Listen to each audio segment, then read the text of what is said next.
শুক্রবার সকালে ঘোষণা করা হয় ঢাকা বিশ্ববিদ্যালয় ছাত্রদলের হল কমিটি। রাতে কমিটি ঘোষণা ও হল রাজনীতি বন্ধের দাবিতে বিক্ষোভে নামে সাধারণ শিক্ষার্থীরা। তবে ডাকসু নির্বাচন সামনে রেখে ক্যাম্পাসে ছাত্র রাজনীতি বন্ধের দাবি এক ধরনের ষড়যন্ত্রের অংশ বলে অভিযোগ ঢাকা বিশ্ববিদ্যালয় ছাত্রদলের।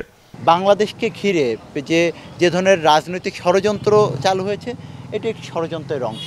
রাজনীতিটা কিভাবে পরিচালিত হতে পারে, শিক্ষার্থীদের কল্যাণে কিভাবে হতে পারে, সেটি নিয়ে বিশ্ববিদ্যালয় প্রশাসনের সাথে আলাপ আলোচনা হতে পারে। হল রাজনীতির সঙ্গে নিজেদের সম্পৃক্ততা নেই জানিয়ে ছাত্র শিবির জানায়, বিশ্ববিদ্যালয় প্রশাসনের উচিত সব পক্ষের ছাত্রদের সঙ্গে বসে সিদ্ধান্ত নেয়া।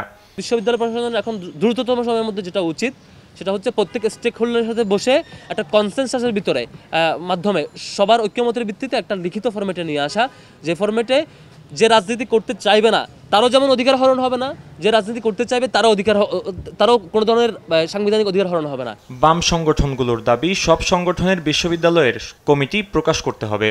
এখন কোনো দলীয় সরকার ক্ষমতায় নাই, এই অবস্থায় আপনি সবগুলো সংগঠনকে ডাকেন না, সবগুলো সংগঠনকে ডাইকে বরং উল্টা কথা বলেন যে রাজনীতি প্রকাশ্য করতে হবে। এর আগে শুক্রবার রাতে শিক্ষার্থীদের দাবির মুখে ঢাকা বিশ্ববিদ্যালয়ের আবাসিক হলে ছাত্র রাজনীতি নিষিদ্ধ ঘোষণা করেন উপাচার্য অধ্যাপক ডক্টর নিয়াজ আহমেদ খান।